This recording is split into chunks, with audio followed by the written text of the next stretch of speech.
Good evening. So, I would like to discuss the mechanics of evil.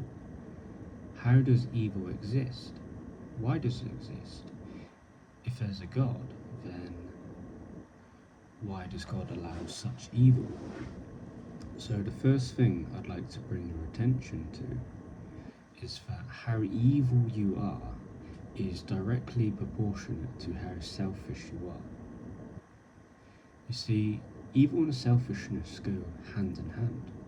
Have you ever noticed that when someone is acting evil and they're doing wrong, they're doing it from a place where it's all about them, right?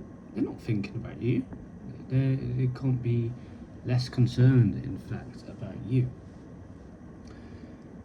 But in their own mind, in their own kind of convoluted and messed up way, they are actually acting from a good intention.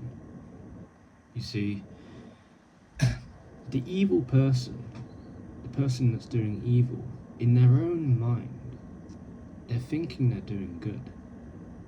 And in a messed up way, they're actually seeking happiness. You see,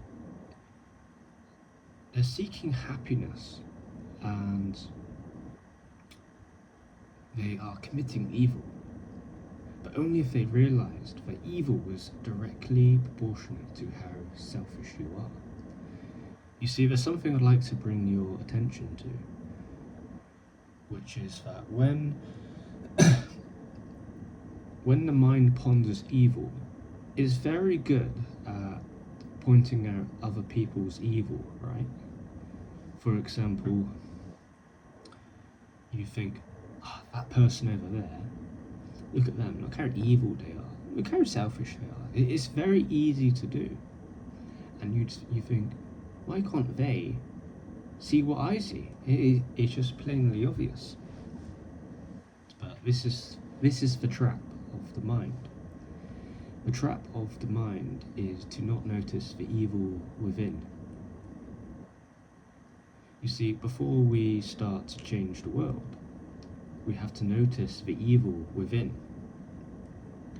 We have to let our light shine so brightly before men that they may glorify the Father that which is in heaven, and not just glorify yourself.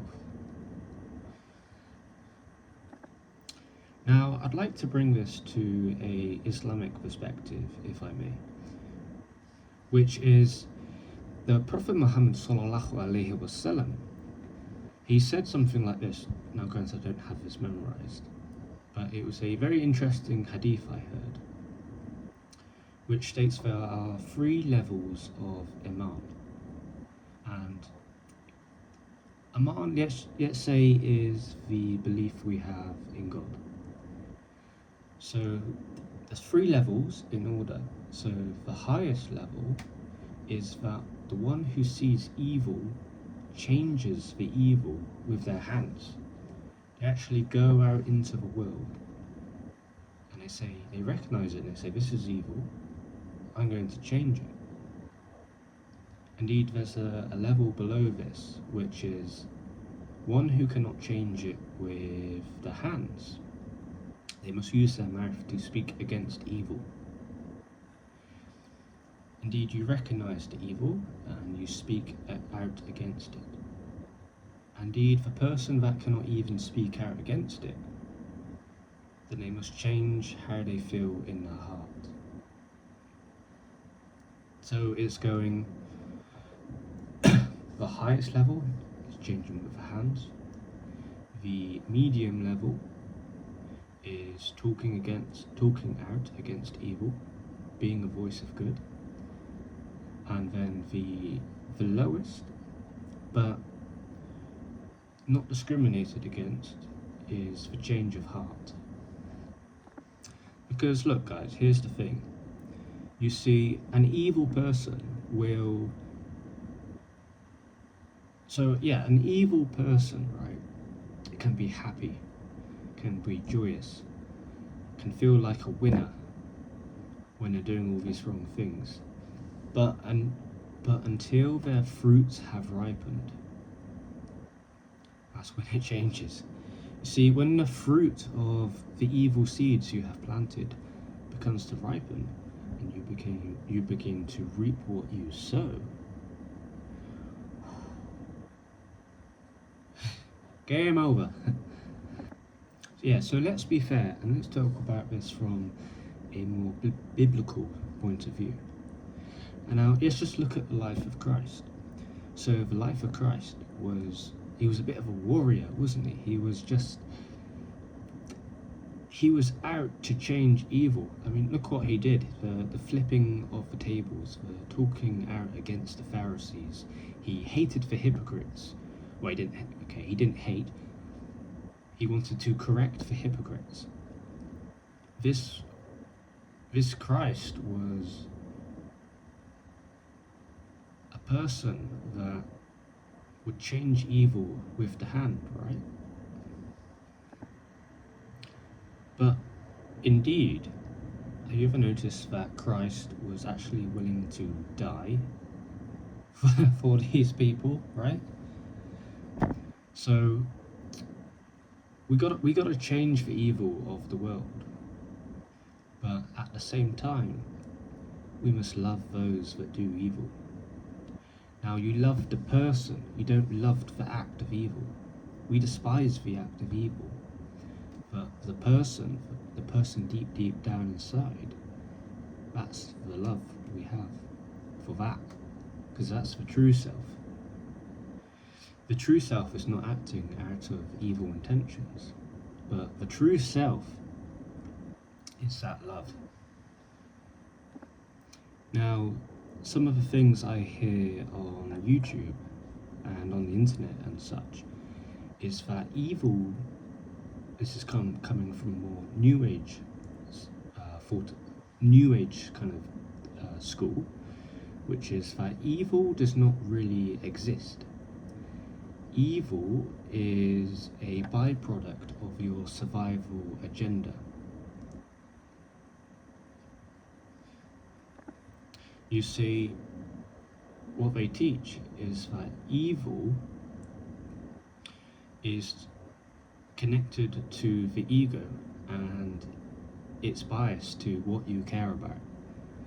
For example, you don't care about stepping on bugs when you're running across the grass, but then you care about the suffering of your child or your mother or whatever it may be. So the claim is that it's almost an illusion.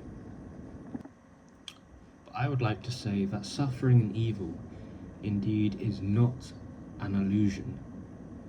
It is very real. And indeed it pains God's heart so much to see the evil happen. And God never wanted that evil thing to happen, believe me. So, you see, we live in this world of duality. We have the sun and moon. We have the day and night. We have good and evil, right? So in this world of duality, light and dark, etc., it's almost as if, and I'm not saying this is true, but just as almost just a thought, that it's like, how can I say, Earth is like a training ground for the soul. You see, Earth is, would you really appreciate the good things that happen in your life without the suffering? Now, not to bring this back to the Quran too much, but in Surah Baqarah, the angels said to God, okay, so God, you're going to make Earth, and you're going to populate it with humans, humans that will shed blood, will do evil things, whereas us angels, all we can do is good. We will praise your name high, we will do good on earth. So we don't understand why you're putting a human on earth. And he said to Adam, obviously Adam being the first person, he taught him the names of things. You see? He taught Adam the names of things. I don't know what things. Just say comb, light bulb, spoon. Now, he went to the angels and he said, now the angels didn't know the names of these things. And he said, okay, angels, tell me the names of these things. Tell me the name. And the angels said, well, not all of them, but the majority said, well, we don't know. We only know what you have taught us. Then he said to Adam, Adam, you name these things. And indeed, Adam said, light bulb, comb, and spoon. So what does this mean? Well, perhaps my interpretation of this is that we do have the capability to do evil because we have the capability to learn. You see, if God just placed angels on earth, their mind is not free. They're almost like robots, almost like slaves, just doing good. But how much more is it when we have that decision? We can learn. We can learn right from wrong. So you see, the act of doing good and not being evil has now become authentic. So this has been my first video on pondering the mechanics of evil. There's no video editing in this, and I would be very appreciative if you let me know what you think, and indeed how I can improve. I do not have all the answers. Okay, thank you guys.